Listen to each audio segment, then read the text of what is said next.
Okay. Hello. Hi, everyone.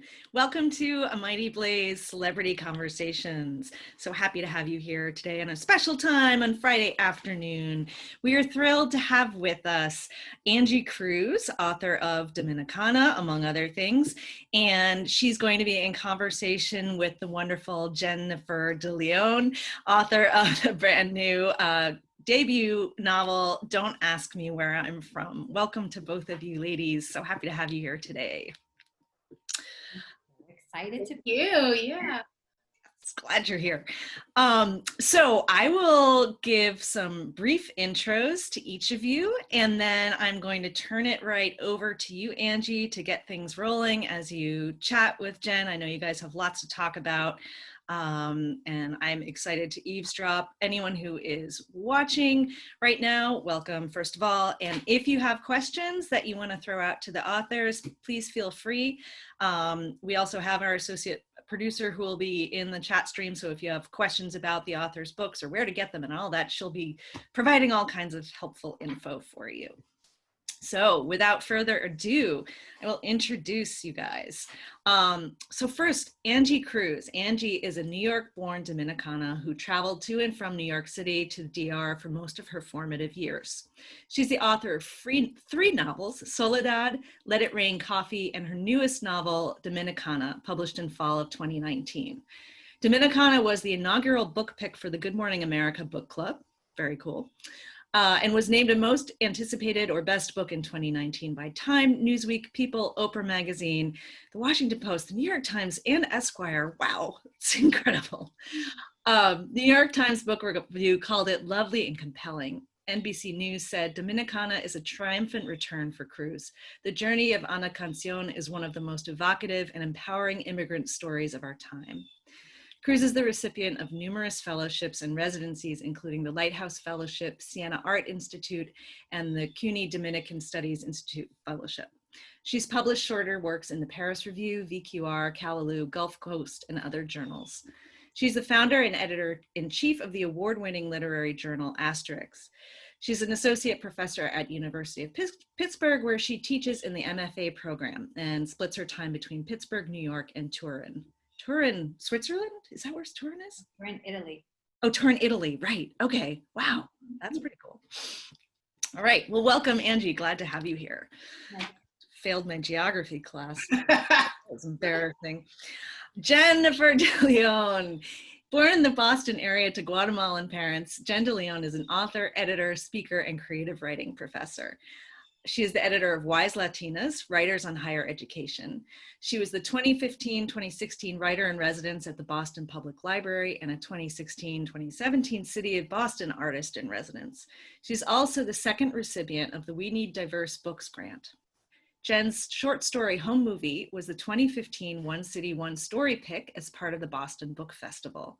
And her stories and essays have appeared in over a dozen literary magazines and anthologies, including Plowshares, Iowa Review, Michigan Quarterly Review, Guernica, and Best Women's Travel Writing. Jennifer's debut novel is Don't Ask Me Where I'm From. Booklist calls it energetically paced, boundary-pushing novel that raises important questions of race, identity, belonging, true friendship, and how to stand up for a cause you believe in. New York Times bestselling author Celeste Ng calls Don't Ask Me Where I'm From a funny, perceptive, and much-needed book telling a much-needed story. Welcome, Jen. It's so nice to see you. And congratulations on your book. Oh, thanks, Jane. Sure. Yeah, I'm so excited to be here with you, Jen. I mean, we've had multiple conversations in the past few months, and I love that we're doing this just one-on-one because I always have to share you with a bunch of people. So, I actually want to start with the title of your book. It's Don't Ask Me Where I'm From. And I believe this title signals to every person who's been asked this question over and over again. And I was wondering, can you share a moment in your life that stands out for you where you were asked this question? Oh my gosh, yeah, I love it. It's like deep dive. Let's just get right into it. Don't ask me where I'm from. I mean, I can't even tell you how many times I've been asked this question, right? And it really depends how it's asked, because sometimes it's very genuine, like, oh, tell me more about where you're from. Or But because I traveled a lot in my 20s, I was in like all over the world, and people just couldn't pin me down. Like when I was studying abroad in Vietnam, people were like, oh, are you half French and half Vietnamese? When I was in Paris, people were like, oh, are you Algerian? You know, when I was in Guatemala, you know, people are like, you're not from here. You know, it just was like every time I got a different, nobody could pin me down. And so yeah, I was working on Cape Cod one summer, and I was waitressing. I was the worst waitress on the planet. It's the only job that I did that summer that I just failed at. Anyway, so this couple was staring at me, and I thought, oh, they need more milk for their coffee or something. So I went over there, and they said, can we ask you something? You know, and I'm like, yeah, you know, I got it. What do you need? Equal packets, whatever. And then they said, where are you from? We were just trying to, you know, we said Costa Rica. We just did a bird watching tour there. And we said, maybe she's from Costa Rica, but where are you from? And I was so taken aback. I was 19. I was very kind of just insulted. Like it felt so bizarre to me that they would have this whole conversation and talk about me like I was an object. Like, where is she from? Like anyway, that's a long-winded answer, but I just love that it's also a 6-word memoir. And so in the book, Liliana does a writing prompt where she has to come up with a 6-word memoir, and that's hers. Don't ask me where I'm from. Yeah, I love the title because I feel like what it does is that it signals to the readers that you're trying to reach. You know, Yeah. like you see it and you're just like, oh my God, I know this phrase. I know what it means. And I love the idea of the 6-word memoir as your title. I love it. Actually, I actually was reading your acknowledgments where you thank so many people that helped in your trajectory. And I want to go into your incredible travel life. So I have 2 questions now that just came from this, but one is you thank Judy Levine because you said you wanted to go to Zimbabwe and she made it happen. And, you know, from my own experience and from talking to a lot of, you know, undocumented and also immigrant young people who don't grow up with artists and, you know, or don't grow up, there's usually one person or a few people that go way out of their way to make this trajectory possible. So I want you to tell me about Zimbabwe. I'm like, oh my God, I want to know about Vietnam. I want to know, like, I would just want to go to all these places.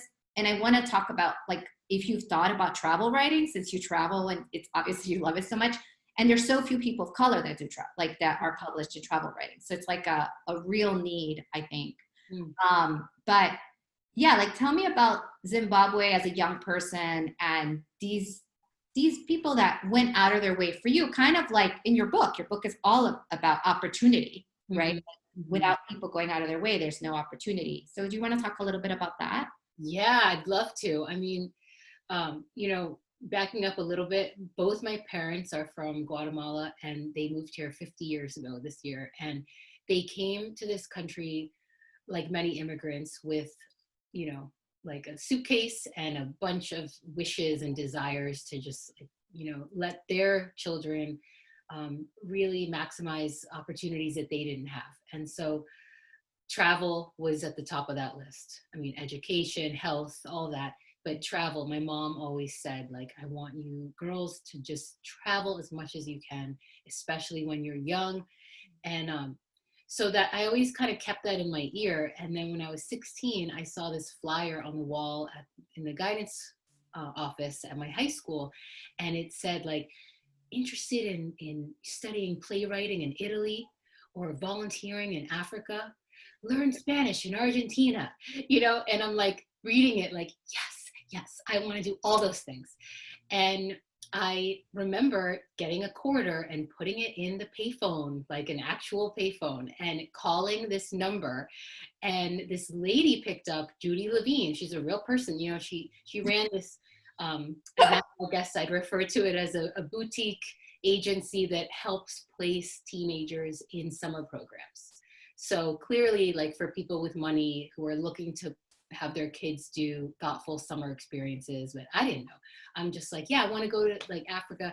And so she said tell me about yourself. I can drop off some videos and meet with your parents. And I'm like, great, sounds great to me. And the program itself was $4,000 plus airfare, $2,000. Okay, I made like $8 an hour at the Gap. Okay, so I don't know how I was going to pay for this, but I invited her to my house, and I only told my parents like 20 minutes before she was coming.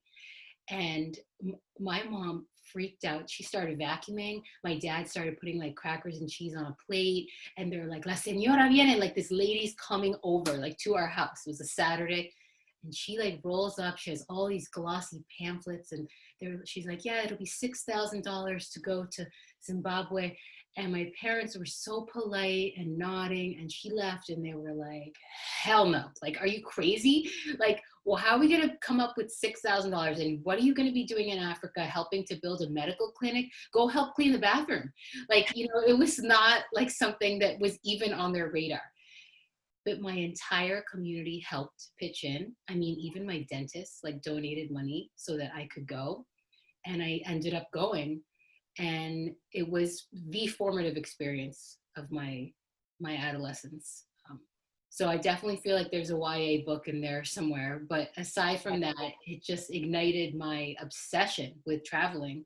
And I majored in international relations, and it just kind of set the trajectory of, I guess, exploring and being curious and being an outsider. But Zimbabwe was, yeah, that was the first place I ever traveled to alone. Well, one thing, yes, I think there's a YA book there. Yay! But also I think that, like your book, Don't Tell Me Where I'm From, where it defies a lot of the stereotypes of Latinx parents, right? Where they're kind of like, you know, you're going to go to a school outside of the neighborhood. You're going to commute by yourself. I mean, when I wanted to go to a specialized high school, back in the day, my mom was like, nope, you're not taking the train downtown.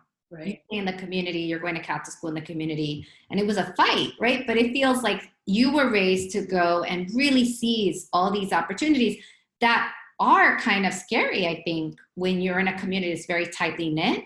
Yeah. To send your kids off to these countries. And I feel like I would love a YA book that way, because I think it would teach both parents and young people about the possibility of not being afraid of being in other parts of the world. It's not like you're giving anything up.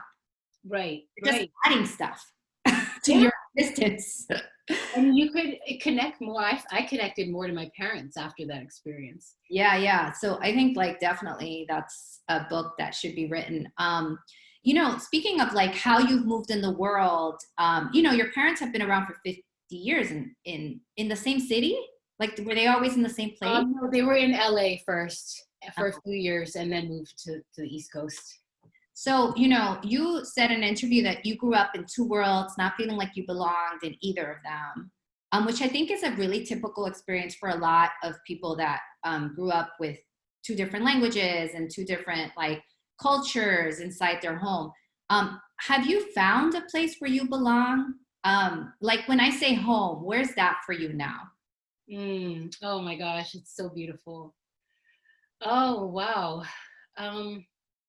You know, I know this sounds like so corny, but I feel at home when I'm writing. Like, I really do, because I have finally gotten to this point, and it's not like it's a static place, right? But I feel like I finally gotten to the point where when I'm on the page, I'm allowed to and excited to encourage myself to write the stories I've always wanted to write, but maybe didn't always have the courage to write. I didn't know how to write them. I didn't feel like I had the authority to write them, you know, all these kinds of things. So I do feel at home on the page in that sense. Publishing is a whole different thing, you know, but writing itself, I feel like, oh man, I'm finally, knock on wood, right? Like feeling pretty good. Like when I get to the page, like I have stories I want to write. Well, I think this is mostly because we know in our own bodies that we're carrying all these different worlds. Yeah. But in the outside, it feels like people are asking us to simplify ourselves. So it's hard to feel at home as a complex being in a world that's constantly trying to simplify our identity, right? Oh, yeah. Yeah. So, and I know that you speak a lot about that. In thinking about this place, like, of writing, I know that you have said also, like, you didn't grow up reading books, seeing yourselves in them. When did your journey to become a writer then started? What were like some of the things that you wrote that led you to this book, like early on? Mm-hmm. You know, I wrote a lot of letters when I was younger. Like, and I was always that girl writing notes and like putting them in lockers, you know, and yep. Like, one time I made this list of, you know, friends that I had to write notes to. Like, I just decided, like, I'm gonna write notes to her and then her and her. And my mom found it and she goes, I know you're not thinking about having a party. And I was like, I'm not having a party. And she's like, what is this list? Like, you're going to invite all these people over here? I'm like, oh my God, no, I'm writing notes to them. I was just like really into writing letters. And right before I would go to study abroad or would go on a trip, an internship, I would always, it was like a ritual, right? The night before I left, I would write handwritten letters to everyone, mostly in my family, but like my really close cousins or my best friends. And it's just a lost art, you know, but I feel like that's where I started writing a lot, you know, in a way where I felt like I had a reader, because writing in my journal was something I'd done since I was in middle school. But when you're writing a letter, you inherently have an audience, even if it's one person. So I feel like things started to shift when I was doing that. And yeah, so that's when it started, I guess. You know, it's funny you say that, because I never thought of myself as a writer up until much later in my life. Mm-hmm. I wasn't one of these people that's like, I've always wanted to be a writer. Like, it was so outside of my imagination. Mm-hmm. But I do have these composition notebooks where I would write letters to friends, never send them. But it was a way, like, I always directed what was happening to me towards somebody, which now, as a teacher, I keep saying to my students, who are you writing to? Uh-huh. A lot of times they're writing to this like vague mass. And I'm like, try to like hone in that story and figure out who you're writing to so your voice becomes more clear. And I was like, I'm doing that from the get, writing these like letters and no one ever reads, you know, that safe space. So I totally see how the letters were seminal to like your work now, which, you know, I had seen that part of your research process. Well, in particular, where you were in Guatemala, you said that you were interviewing people and looking at journals. Like, did you cull a lot from those journals while working on this book? Yes, the answer is yes. What I did before I started writing was I looked at my journals from high school and cringed my whole way through reading them. But I am telling you, as like grammatically incorrect and as cliche as they were and all that, I was so brought back to the feelings of like, oh my God, like that age where it's like everything is high stakes. I'm like, how can you live like that? Like, thank God it's like such a short time in your life, because I'm like, just reading these journal, like the pages of like, you know, is he gonna call me back? Like these, you know, or meeting someone at the library was like an event, you know, like it just was so the dripping in drama. And I felt like, okay, I'm back in that headspace now. But I have an essay collection coming out in March, and it's called White Space. And it's about the white space of the page that a writer faces, but also my experience being in many white spaces where I'm the quote unquote other. And for that book, I definitely drew from my journals from living in Guatemala. And in some cases, some direct like excerpts from the journals are interspersed in the essays. You know, speaking of like, I'm so glad you brought up the essays, because I was like, yes, I want you to tell people that you have an essay collection coming out. But I was thinking about, you know, while I was reading your book, I felt like you really tapped into what it's like to be a teenager. Kind of, you know, I'm raising a tween. So when I see it in literature, I'm just like, there's a way like, yes, everything is high stakes, even the small things. Like, he didn't say hello. to say, you're just like, maybe he didn't see you, you know, but like how that turns into a big thing. But also like, I wondered, what is a place in your book, like a scene or a character that you really struggled writing? Like your challenge, like, because I feel like there were things that were very accessible to you, and maybe it's because you had all these notes, but what was the thing you struggled writing? Yeah. I always struggle with writing like the antagonists and kind of humanizing them.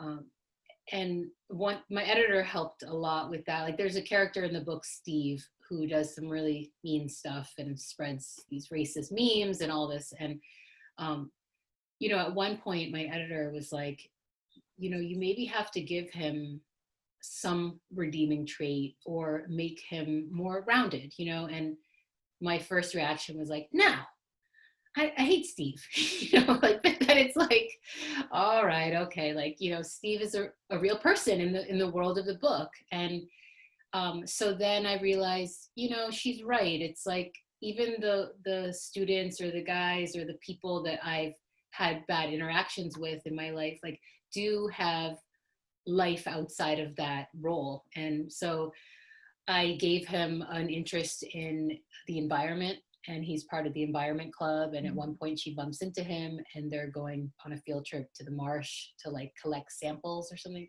I don't even know. But I felt like, okay, all right, Steve needs something like that. Yeah, I mean, I think that in order for a reader to trust you and trust that what you're saying about the characters that you want to depict as heroes, that they are actually heroes, you have to also depict the villains with a kind of complexity so they can trust you. And the truth is that who we see as villains could be someone else's hero, right? So right now I have a neighbor who is a Trump supporter, right? And she's this little lady who has a big Trump sign. And I'm just like, oh my gosh, she's my villain. You know, I created like a wall so I don't have to look at her sign, you know, and this division. And I'm like, but if I were to write this story, she would see herself as the hero. If I could write her in a complex way, right? So I think like that, thinking about the antagonist is usually the biggest struggle, but actually the reader, in order to trust us, has all the characters have, like none of us are good or bad, or none of us are right, like we're all villains and we're all heroes in different contexts, right? Depending on who's saying what. So yeah, I totally see that. Also, I think it gave you that opportunity to bring up the environment, right? Like in a way, like that struggle allows you to bring in topics you care about, right? You can give everything to the main character. Yes, that's exactly right. So I think like, again, it becomes like these moments of difficulty become opportunities for us as writers. Yeah. So that's really cool. So, you know, I wanted to know like, what was, being that, you know, you were a public school teacher, you're now a teacher now, teaching in the university. What was a formative class that you took in undergrad? One that was like really like important for you? Oh my God. Yeah. There's just like so many. I was I love school. Like an unusual one. An unusual one that you now are like, huh, that was actually more important than I thought for me. You know, so basically, I'm going to try to tell this super short, but basically I had an English professor who told my class that she could nominate one person for an internship at Ms. Magazine.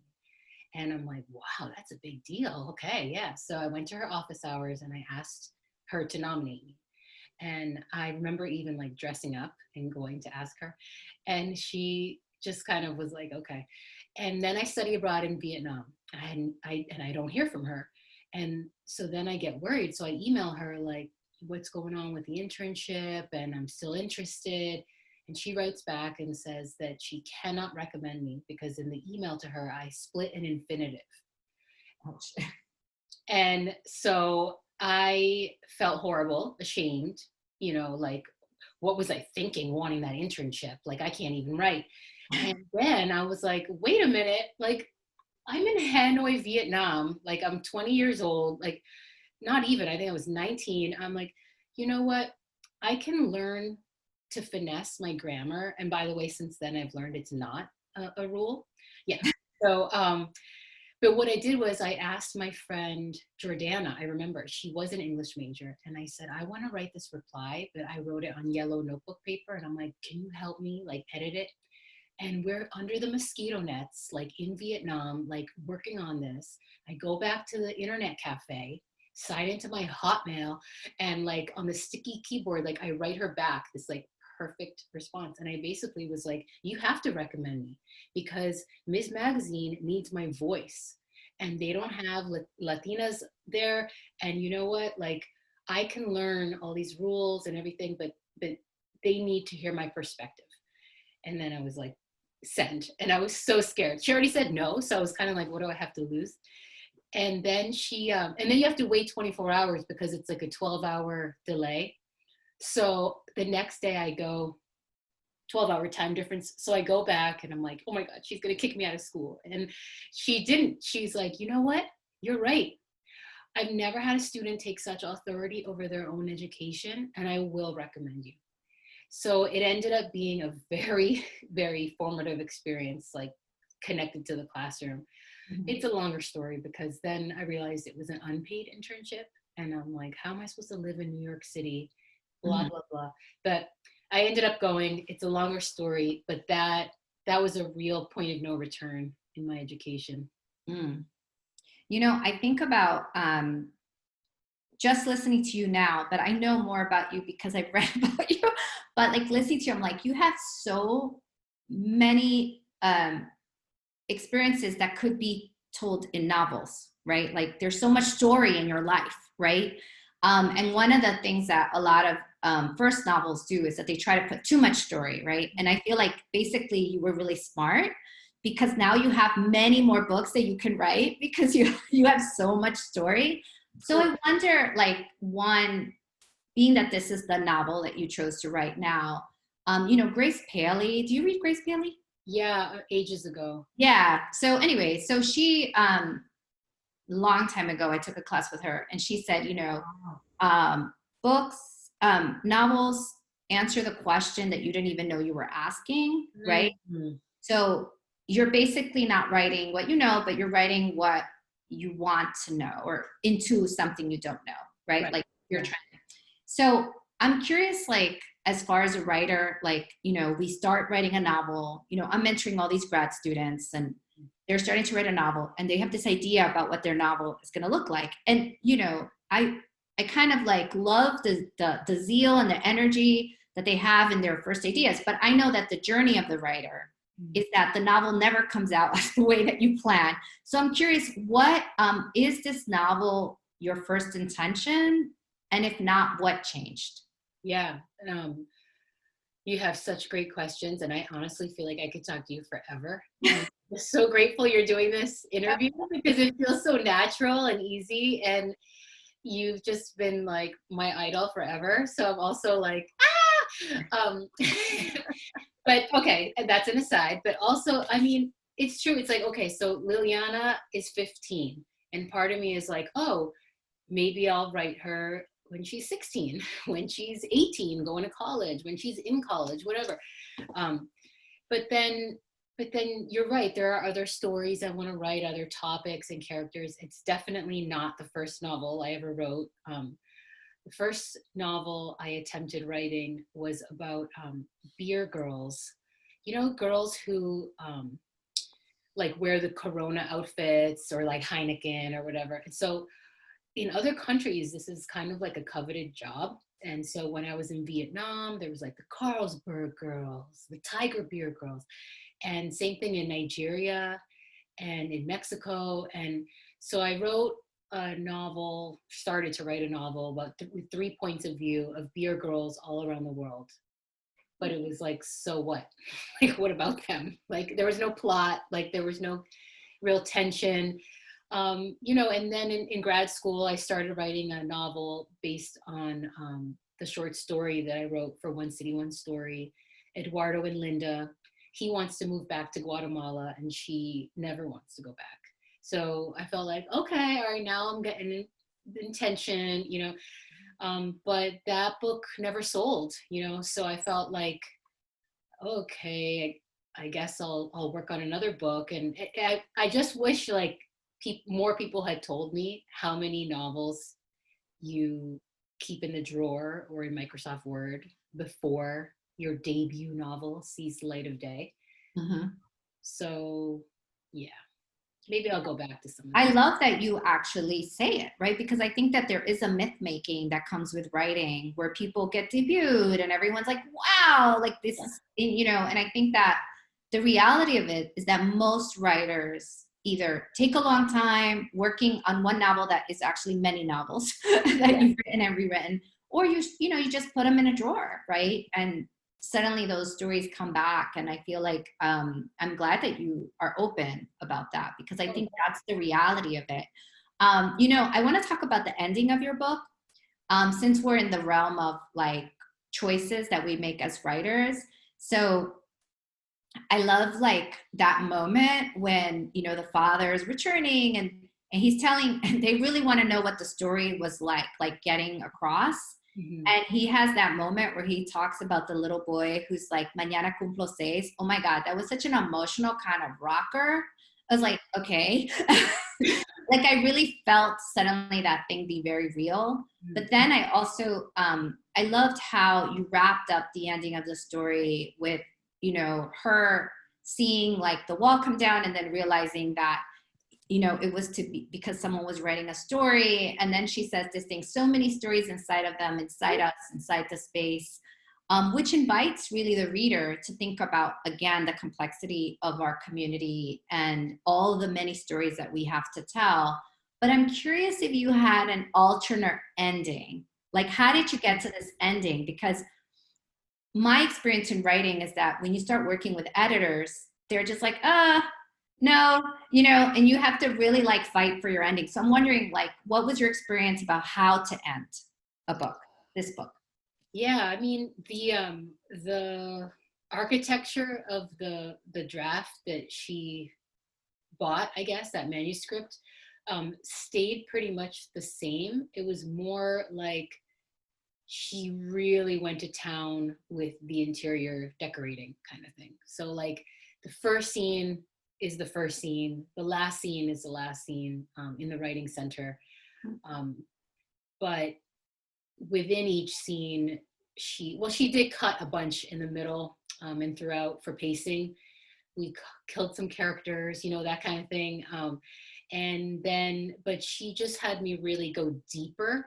And so, for instance, like in this final scene, I have Liliana in the writing center and she, clears her throat to go up to read. And my editor was like, oh, I like ending here, but it's a little too on the nose, like if we end with her at the mic, it's like, hello, like themes in the book, like flashing lights, like you're blinded. So instead she's like, what if we just kind of turn the camera and land on the snacks at the on the table. Like, what? I've never thought of that, and she's like, there are bagels and empanadas, and the empanadas are the ones that are all gone. And like, let that sit with the reader, and what is that saying, so I like that she pushed me to, like I said, go deeper, but not necessarily change the architecture that was already there. Yeah, I mean, it's very filmic, which I like. I thought, oh, I could really see this. It was great. Actually, thinking about that. So I know that the journey, obviously, we've been talking about it, to write this book was very long. Now that it's in print, right? Like, I think part of it is like getting the book ready to get published, getting the book. Now you're like on the other side. What have you discovered and what do you wish you would have known? It's so crazy. I can't believe I'm on the other side. Some days I'm like, my book is coming out. Oh wait, it's already out. And I don't know. It's just, it feels surreal to want something for so long, and then it happens. I definitely had, as I shared with you, like some of the book birthday blues a little bit, or it just kind of like, it's like a wedding. The expectation is so high that it happens, and then you're like, okay. luckily I've had lots of events and conversations, and I'm able to like kind of keep the party going. But it's still, it's weird. It's like you can't change the story. Like I can't edit it anymore. And if I get an email from someone who read it, I'm like, you read it? Like, oh my God. Like, and I'm like, what did I expect them to do? Like, you wrote it so they would read it. Like, but it still makes me like giddy. I don't know. But you also have said that you wrote this book for the young version of you, right? So have there been any surprising responses from young people? Oh my God, yeah, on Instagram, they'll like DM me and say like, oh my God, my parents are from Central America or something, like very simple, and how they connect. And then we just like share emojis of us crying like back and forth, like, I've never met this person. But it's really cute too. Like, I'm not saying that in a patronizing way. It's just sweet how they like glam up, I don't even know what it's called, like, but they'll make a story or a post and like they'll match their nails to the cover and like post a picture, and I'm like dying. Like, I'm like, thank you so much. It's crazy. Right. It's actually huge, right? The books that we read as teens, and how the books are really seen as like rafts at that time of your life, right? It's not one you're being forced to read, but then the books that you find that you actually even want to write to an author about, I think it's a huge, huge deal. What were some books that rocked your world when you were a teen? Oh my gosh. I read this book because I was in Zimbabwe. This is by a Zimbabwean author, and the book is called Zenzile, and it's called Zenzile, A Letter to My Daughter. And the whole book is a letter from a fictional mother to her daughter who is leaving Zimbabwe to go study at Harvard. It's a gorgeous book. And even though this mother-daughter pair was in Africa, I felt for the first time like so connected. Like it could have been my mother and me, like, and if not that I went to Harvard, but it felt like she was sending me off. And the book is like a long love letter of advice and stories. And that's how my mom talks. She talks in stories. So I just love that book. I should return to it and reread it and see what it brings up. But and then in college, I didn't read Latina author until I was a freshman in college. My freshman English course, House on Mango Street, was on there. And I remember being like, oh, this is kind of short. Okay. Like, like, and then I started reading it and I'm like, I couldn't believe it when I saw Spanish on the page. I felt like I have never had that feeling before. It's like home was at school. And that was really unique. That was new to me because they were always separate worlds. Even if my mom came to school, it was like, okay, like my mom is coming here, but now she's leaving. You know what I mean? It wasn't like they were yoked together. And in this way, for the first time, I felt that way. Like I had to write a paper on it. And I'm like, what? When I read Sandra Cisneros, I was in college too. And I was like, oh my God, it's so short. I could write this. And then, wow, it's really hard. Yeah. So simple, but I had to reread that book. I had to introduce her to something a long time ago. But when I reread it, like with the consciousness of what it takes to write, I said, wow, there's a lot of subversive stuff going on in that book that when you read the first time, you kind of miss. Yep. I think for a lot of people.